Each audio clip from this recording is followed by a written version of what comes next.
Hey everybody, what is going on? This is Scott Garber back in the saddle of the Profluence Sports Podcast, where we are highlighting founders, investors, executives across the sports business landscape. Today, we're excited to welcome our next guest, Steve Bellamy, founder and CEO of Tipti, a new and emerging racket sport changing the way that we participate and consume. It's not my story to tell. Steve, my man, welcome to the show. How are you doing today? It is a great day. Thanks for having me on. Now, Steve, we're excited to have you on, and someone with your pedigree and deep knowledge in the racket sports space. Excited to hear, your story and ultimately where Tipti came from, what incredible asset you have built, and how it's going to ultimately change then reshape the racket sports game. But Steve, I think it's important for all of our listeners just to get a little context to who's on the other side of the screen. So give us a little background. Who are you? And what was that journey for you, leading up to building Tipti? So I've been in the racket sports industry for a long time, and I founded the tennis channel, and I invented live ball. I've owned 7 racket clubs in my life, and then I was a coach to everyone.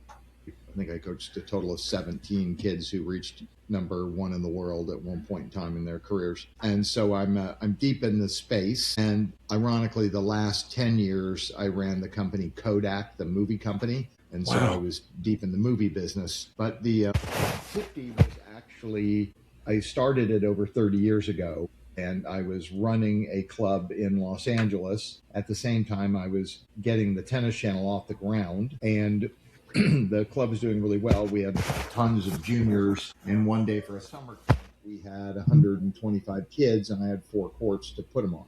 And so I built these small little courts on the side just for overflow. And later that day, when I had the top tournament players coming, we had forgotten to strike those courts. And I ended up overstuffed with those kids. And so I just stuffed a few of them out there just really as placeholders and looked out of the corner of my eye and saw the most brilliant racket sports being played ever. And basically when you take a smaller racket and you take of high quality and you take a foam ball that we have really put a lot of R&D into, you can do things that you can't do in other racket sports.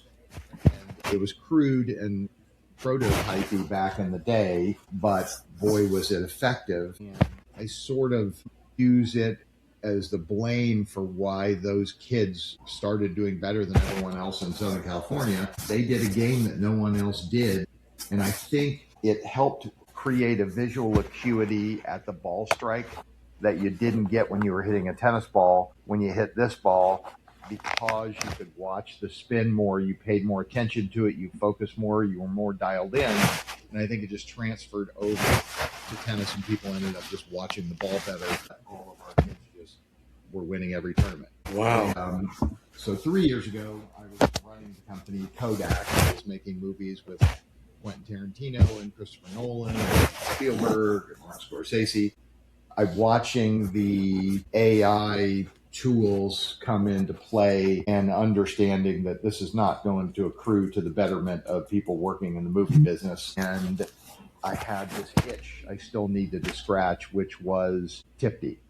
And so in the last 3 years, I just started prototyping and putting different balls and different rackets in between the ball strike. I knew we had this new infrastructure of ballpark $100 billion of pickleball courts that have been put into America. Yep. And I know there's no way that we're going to create enough pickleball players to fill that court time. And so I tailored my game to sit on that same exact dimensions. Basically, Tipti is software and a pickleball court is hardware. And Tipti is PowerPoint and pickleball is Word. They're just two different applications that happen on the same computer, so to speak. But they target very, very different audiences. Ball is a sport that you can never have played a racket sport in your whole life. Walk out on a court, in 5 minutes you're playing. Maybe you're not playing great, but you're playing. You could never do that in tennis. There's, it's a 6-month barrier of entry before you can really have any business playing a game. And that's just, pickleball is instantaneous. Tipti is a little different. Tipti is the stroke production, the biomechanics of a tennis strike with a different racket and ball that makes the ball go in on a pickleball court. And you can control depth and trajectory a lot more in Tipti because you spin the ball a lot more. So I can shape the ball and make it go in when it, if I'm hitting a sharp angle cross court, I can make the ball be going like this and then just absolutely 90-degree into the ground through spin. Wow. And you can't do that as much in tennis, and you certainly can't do it at all in pickleball. Wow. And so they're just, Tipti is very different than pickleball. And tennis players typically don't like pickleball. Correct. They feel it's beneath them, it's pedestrian, I'm too good for this. This person plays 5 minutes and they can play a game. I had to do the hard yards of 6 years of tennis lessons before I could do what I could do. But at the same time, pickleball has killed 50,000 tennis courts in America. So for tennis players, there's not nearly as much facility. There's not as many playing because pickleball has taken some players. And so I have built sort of the perfect, call it gateway drug to getting those 25 million ex-tennis players that aren't playing pickleball or tennis, getting them back out on a court. It just happens to be smaller. How cool. I mean, and I think it takes deep tenure within the space to identify an opportunity like that and look at the infrastructure boom and figure out how do we actually utilize where the space is going and create a framework that will speak to the larger traditional audience in racket sports. Steve, let me ask you this. We've watched, obviously you alluded to pickleball. We watched padel. We've watched a lot of new racket sports, at least in America, boom over the last 3 to 5 years. Education, I think, is one of the barriers when we introduce a new sport to get players into it. So I'm curious from a Tipti lens, how are you guys educating, existing clubs, existing players around the rules, the framework, the way to participate? What has that rollout been like for you guys as you're getting ready to launch? Well, I wish I could pretend that we had our hands on the reins. We absolutely do not. I mean, this has grown way faster than I ever would have anticipated and way faster than I have the ability to manage. That being said, I am a tennis coach, tried and true. Everything about this started from that. And so the biomechanics of tennis are the biomechanics of Tipti. So if you're a tennis player, you are a Tipti player. If you're a tennis coach, you are a Tipti coach. So it's not, fortunately for us, we didn't create a unicorn from a horse and a donkey. We created something that already was. And we also have done a deal with the RSPA, and so they are going to be certifying coaches. And there's 15,000 teaching pros in America with the RSPA.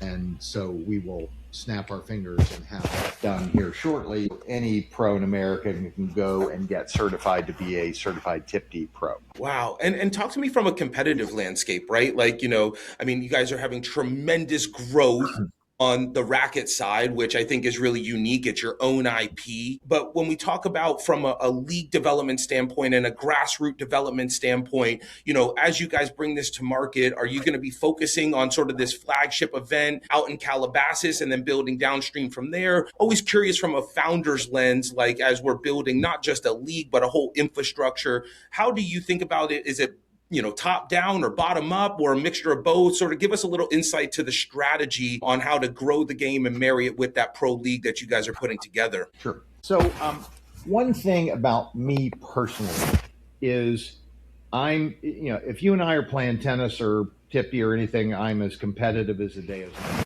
In business, oddly competitive versus uncompetitive. So I'm very causal. I believe that racket sports are the best thing that we can do as a society. Per the Denmark study, you live 9.7 years longer if you play tennis. Tipti, I guarantee you, will be even more because of certain attributes. And so racket sports are the best. What I have proclaimed to every investor, to every single person, I don't care about Tipti. I care about racket sports. So if I get people coming out of the woodwork Tipti and then migrating to pickleball, I couldn't be happier.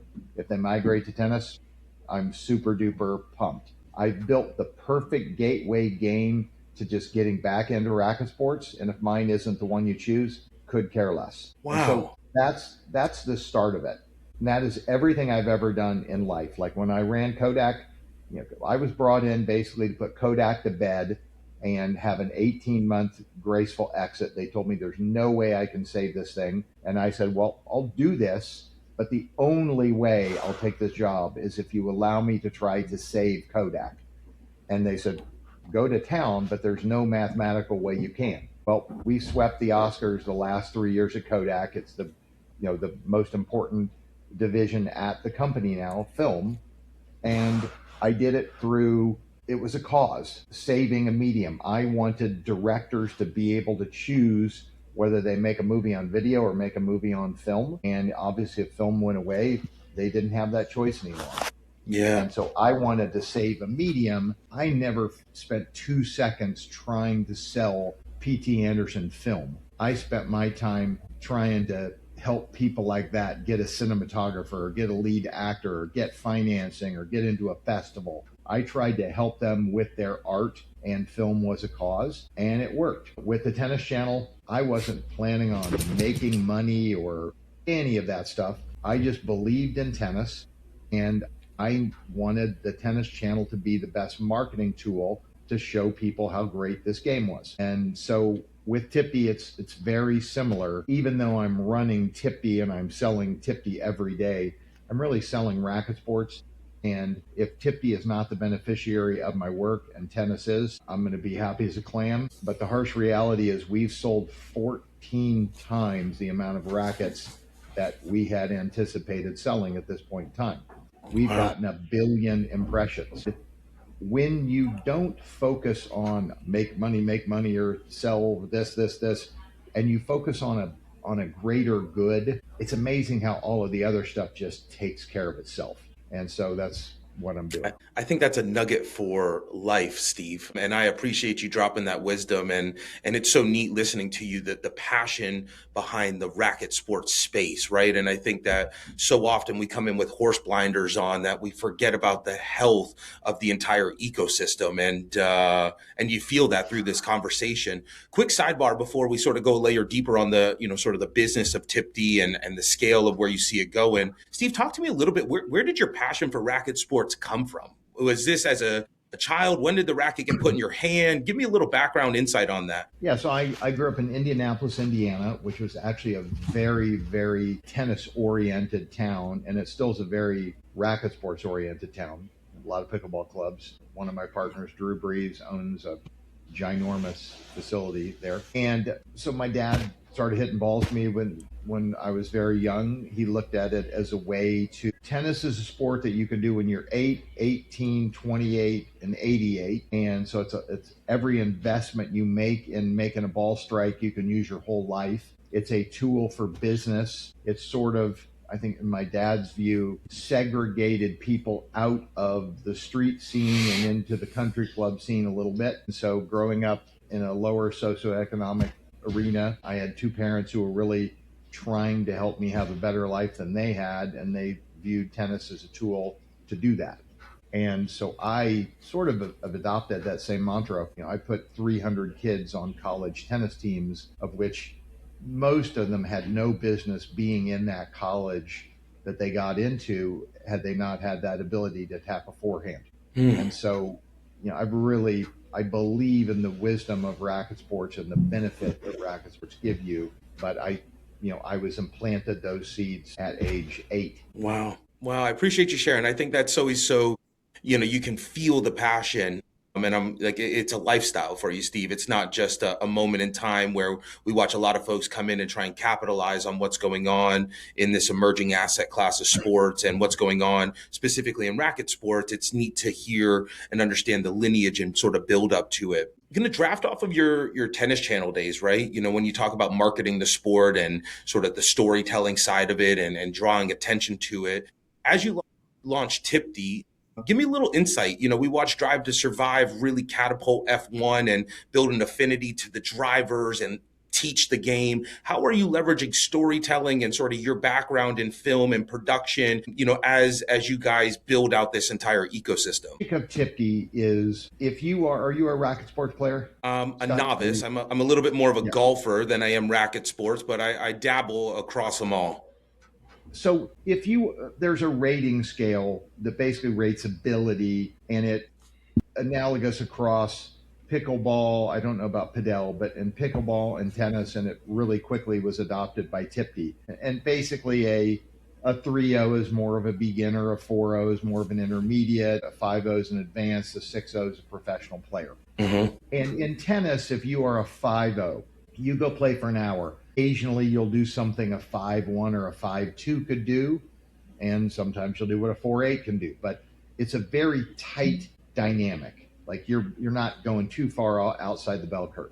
In pickleball, it's the same, if not even a little tighter. In Tipti, it's so wide open, I cannot even describe it. So if you're a 5-0, you might be in the middle of an hour and do something that a 6.5 player would do. And then you'll do 5 things that a 6.3 player would do, and 10 things that a 5.7 player would do, which is just unheard of in racket sports. Like you'll go up and with a scissors kick overhead because it was just a little out of your range, you land and then immediately turn around, run, get behind the ball, make a play, win the point. Never would happen in a million years in tennis. Happens all the time in Tipti.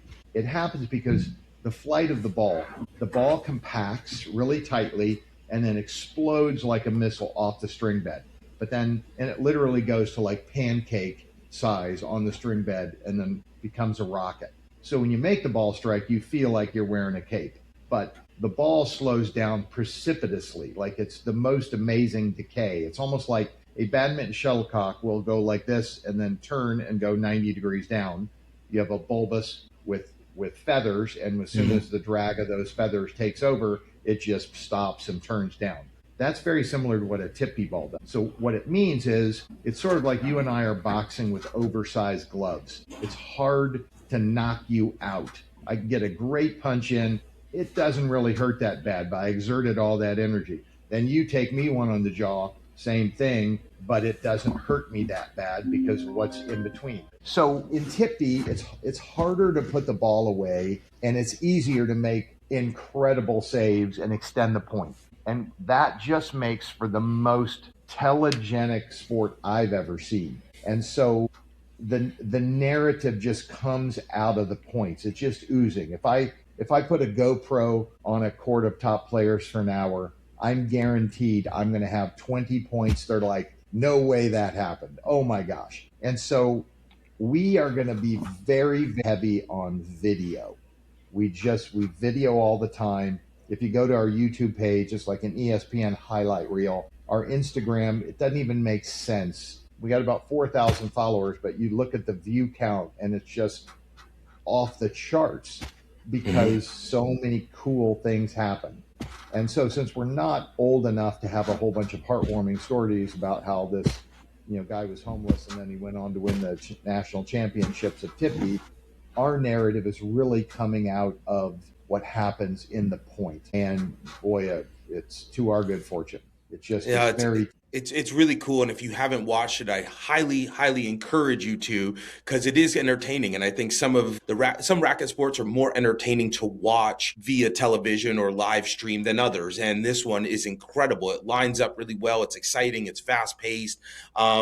Steve, I got to ask this question. You have done an amazing job, at least from the outside looking in, at building a robust cap table, from Drew Brees, who you mentioned earlier, to Tony Robbins, to Burt Kreischer, Tiffany Haddish, the list goes on. Was it a prerequisite for these folks to be able to play Tipti before they invested? Or what was that like to get their buy-in to the future of where this sport is going? First of all, not a single person got free equity. Nobody said, people said it, but I didn't give it. So there's never an instance where I've got 30 million followers, give me a point of this thing, I'm going to do blah, blah, blah. I basically went to a whole bunch of very sophisticated and talented and accomplished people and said, I'd love to have you invest. It's a 2-part investment. I am going to take your money and I am going to take your value. And I'm going to do that a whole bunch of times with a whole bunch of people. And in aggregate, I'm going to take the best racket builder in the world. I'm going to take the best racket distributor in the world. I'm going to take someone with a ginormous social media following. I'm going to take someone who's important in television. I'll take all four of your people's money, but when I add up all of the other things that you do in aggregate, that's going to be worth way more than the money. And Absolutely. I did that the better part of 100 times, and it has just proven to be amazing. I mean, if you look at just our launch, we launched at a very I had a handgun against my head. There was a few marketplace conditions like, shoot, we just got to do it now. We had very little timing. But when you have a launch party and Tiffany Haddish comes and Tara Lowens comes and Donna Mills and Barbara Hershey and Chris Pine and the slew, I'm sure I'm forgetting a dozen people, all of a sudden we were 2 nights on TMZ in a row. 2 nights. I mean, how would that happen? It's a new sport. That doesn't belong on TMZ. We were Us Magazine and People Magazine and all these lifestyle entertainment trades. And when someone is reading People Magazine and sees a thing about Tipti and they're a racket sports player, that is a really interesting place for them to find out about something. Then when they go back to their club and someone else saw it on somewhere else and they mention it, and then all of a sudden the conversation defaults to, oh yeah, I saw that, and I saw this, and I saw that. It creates a synergy. And so, we've been just very lucky. I can't walk in a room now without somebody going, you're the Tipti guy. I was at Indian Wells, where in the Tennis Warehouse booth, there was a big Tipti display in the beginning of it. I walk in and I sold 16 rackets in the course of 45 minutes just from people walking up and going, oh my God, you're the Tipti guy. And I explain it to them and they go buy 2 rackets. And we sold more Tipti rackets that day than every other tennis manufacturer sold tennis rackets. And they had their whole company there in the belly of the beast at Indian Wells. Wow. And that's just due to the fortunateness of us having all these amazing people, which creates intrigue and makes newscasts want to come and makes podcasters like you want to dig in deeper and find out about it. And, I'm an idiot, but boy, that was a pretty good strategy of putting all those people together. And there's a big difference. You'll see a lot of like drink companies going out and getting a bunch of celebrities, and none of the celebrities put a penny in. They just get equity. Those things never work. They just never do.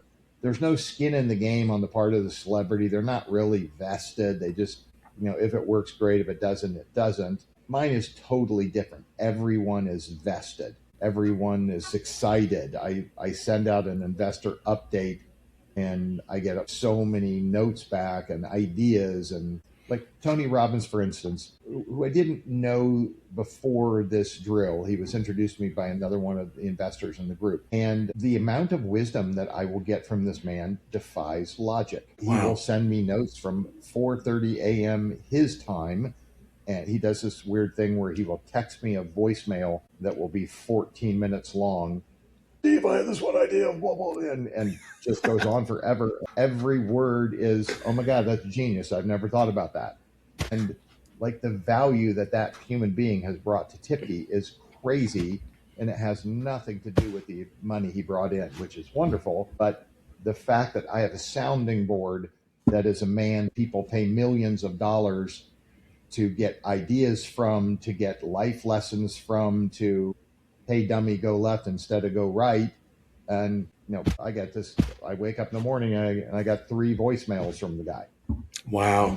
It's really lucky. Steve, do you ever pinch yourself sometimes? Like a kid from Indiana who put a racket in his hand to build such an established and esteemed pedigree, and now you are literally taking it and pioneering a new sport. Like, how often do you just take a step back, put your feet in the grass, and just sort of catalog and sit in the present moment of like what you've built? Like, I'm always curious, like how we balance that and find harmony with all these moving pieces of where it's going. So, shame on me. I never do that, like ever. And I didn't do it when I packaged movies that won Oscars, and I just never stop and smell. I will be very candid about, I'm an absolute moron. I look like I can have a normal conversation with people, but I truly have a normal size head and a brain that's about that big. I'm a moron. I just do things, and I I work hard, I do the right thing, and I have no idea how I've been so fortunate, especially with this thing. Wow. Well, speak nicely to yourself. You're far from a moron, my friend. What you've created is beyond impressive. I mean, it's, from sitting on this lens, we get to watch a lot of emerging leagues, Steve. And I think you drop nuggets of wisdom that not only we can apply to the sporting world, but I think that transcend far beyond that. Couple more questions as we turn and wind this thing down. And I'm genuinely curious on this. America has over-indexed on pickleball quite a bit. And with leveraging that infrastructure, what does the international presence look like for Tipti as you guys continue to scale and will you build new infrastructure? Will you continue to just leverage existing? Curious what that looks like from a global racket lens. So if you would have asked me a month ago, I would have said the biggest problem with pickleball is we've built too much infrastructure. We have too many pickleball paddle companies. We have too many people that don't know what they're doing. It's the dentist who cashes out. He's got $17 million. He's 58 years old, and he decides to take the Office Max and turn it into a pickleball club at the cost of $4 million. He has no idea what he's doing. And that, we just have too many of those. And that was my worry. And I would say Tipti is going to be the greatest thing in the world because we are going to go help those people keep those businesses flush. From an international perspective, I would have said, it's super simple. We're going to be just lagging a little bit behind pickleball. Vietnam will fill Vietnam full of pickleball courts, and they'll inevitably overbuild, and we will dovetail right behind them. And then all of a sudden, you got a badminton heavy country that, I don't know if you know, but badminton and table tennis are way bigger than any other racket sports, and especially because of Asia. So Tipti is very, very badminton friendly. So Tipti is basically has nothing to do with pickleball at all. It's tennis and badminton married together. And Cool. So perfect. We will just go right behind him.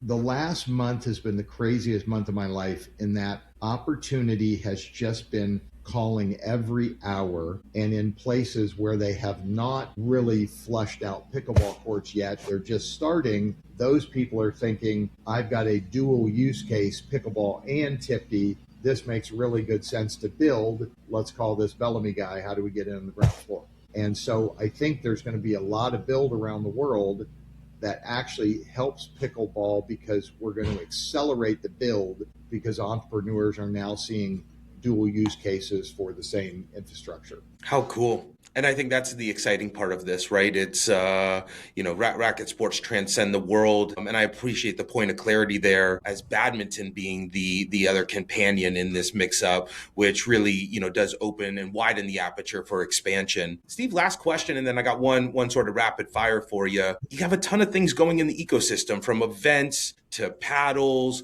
to media. How do you prioritize, right? As you look at the rest of 2026, what is the ultimate determinant of success in the ecosystem? And how do you rack and stack building out this very complex and dynamic sport and ecosystem of Tipti? I wish I had a great answer for you. I don't have a great one. I can tell you that I'm doing two things primarily.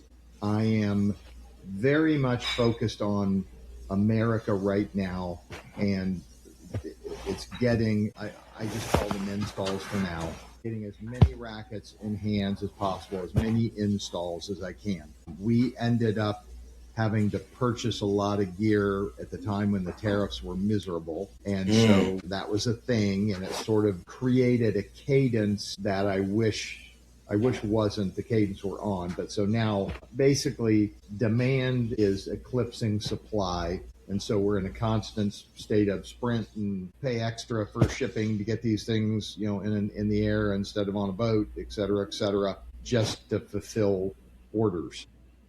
Hopefully we will get that sucked out soon. But so that's just a thing, an unfortunate reality. We literally get a call every hour of the day saying, send us rackets. And we don't send anyone rackets. We don't have rackets to send. We're barely servicing the paying ones. So I spend a lot of time on that, but mostly right now it is about getting professional events. I am trying to get as many people putting on pro tournaments as humanly possible. and we're basically just franchising that out. We're going to do one in May. Right now, I'll call it. We haven't announced it yet, but I don't know when this airs, but we probably will by then. So May 20th through the 24th in Calabasas, we're going to do a $100,000 prize money tournament, and that's going to be, I'm spending a ton of time on that. But I'm also, like, nation is very important.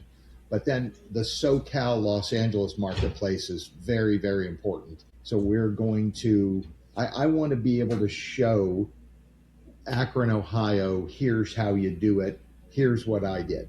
And so, like, this Sunday in Calabasas, I've got a couple hundred people coming, and we are going to have 16 courts of Tipti doubles, and we're going to have food and beverage, and I'm trying to get a magician, and I'm going to have drones videoing it and all kinds of video coverage, and I'm just trying to create something that is so great and so fun, but at the same time is a document that lives and breathes that can help that person in Texarkana or Boston or Cheyenne. Yep. Here's things that you can do to make this work. How cool. Build the blueprint in your backyard and build it the right way. And I think it has a lot of legs to stand up as you go and scale that. Super, super cool. I'm excited to learn more about the event in Calabasas. Obviously, however, we can lean in and put a shoulder to the plow to grow exposure and get the right people out there. Excited to learn more and participate. Steve, last question for you.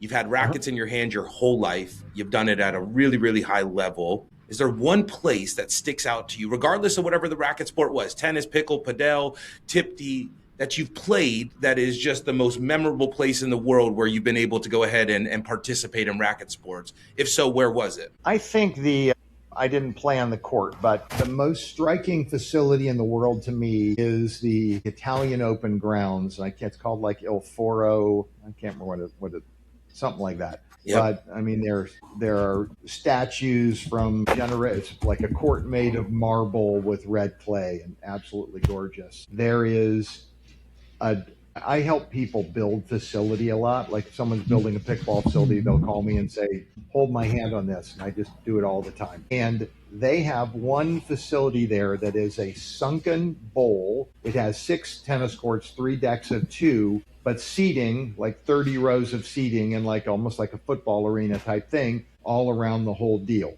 And what that means is you can watch 6 matches at the same time. And so especially with pickleball courts where a pickleball court is literally 1/4 the size of a tennis court. So I have been really preaching to facilities, do those types of things, and you will be able to have a built-in way for an audience to view lots of courts and really stretch, call it the entertainment dollar that they're spending when they come to your event. But cool. That's probably the most impactful. But I would also argue Court 1 at the Palisades Tennis Center was where I invented the tennis channel, live ball, and sort of Tipti, the precursors to Tipti. So that's so that one holds powerful. A special place. Yeah. And very cool. It burned, the whole Palisades Tennis Center burned in the fire. I was just going to ask. Courts, it was like it didn't even have a fire there. It made no sense. Really? All the buildings burned, everything burned. The tennis courts were fine. The nets didn't burn. The fences didn't burn. There's banners hanging on the fences that didn't burn. Wow. Well, Steve, if there was ever a time to put your feet in the grass or on a tennis court, maybe it's back at that one to just sink in all the amazing things that you've done, not only for yourself, but for the sport of tennis and racket sports as a whole. This has been an absolute treat getting to know you, learning about Tipti, and beyond excited to continue to watch the growth. Steve, I'm going to let you take us home. Any parting words for the listeners on how they can learn more about Tipti and what you want them to remember it for? You have to try Tipti. It is just the most fun of any racket sport. And it's super easy to try. If your club doesn't have rackets yet, you can go to tipti.com and there's a great entry-level sale. You can get a racket that's $199 where you would normally buy strings and have to buy balls. And you get it for $149 and free strings and free balls, so it's not that expensive. And where you buy a boomstick and pickleball and it's $333 and it lasts a month or 2 months. These rackets will last forever, and the sport is just the most fun. You can do things that are superhuman all day long, and so I just highly recommend it. Well, Steve, thanks again, man. This has been an absolute treat. I can't wait to put a Tipti racket in my hand and meet with you on the court one day. Thank you again for everything you're doing, and look forward to watching and all your continued success. Thanks so much. Talk soon. Take care.